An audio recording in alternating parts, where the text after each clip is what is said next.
In today's video, I'm going to teach you how to track conversions with GoHighLevel. By the end, you'll have a clear, at-a-glance view of how effectively your leads are turning into customers, right from your dashboard. First, open GoHighLevel and sign into your account. Make sure you're working in the correct location or sub-account so the numbers you see represent the right business or client. A quick check here avoids confusion later when you compare results. Next, head to the dashboard on the left-hand menu. The dashboard is your control center for key metrics. You can use the date range selector at the top of the page to focus on today, this week, this month, or any custom period. Keep that in mind because your conversion numbers will reflect whatever date range you choose. Now, click Edit Dashboard. This puts your dashboard into a customizable mode so you can add, remove, or rearrange the information tiles you want to monitor. Think of each tile as a small report that updates automatically. Inside Edit mode, click Widgets. This opens the full library of tiles you can add.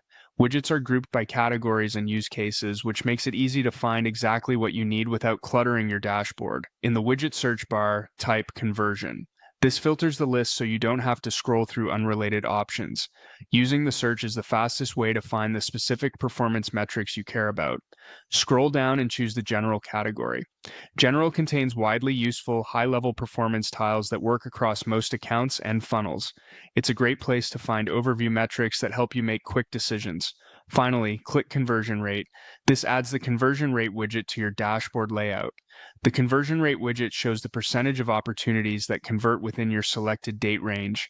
In most setups, this reflects how many opportunities have reached a 1 or completed status compared to how many were created, giving you a reliable snapshot of funnel effectiveness. If your pipeline stages or 1 status are not clearly defined, the percentage may look off, so it's worth confirming your stages and outcome settings match your definition of a successful conversion. Once the widget appears, use the dashboard date range to compare performance over different periods and watch for trends. If you see unexpected dips, review recent campaign changes, lead sources, or follow-up sequences to pinpoint what shifted.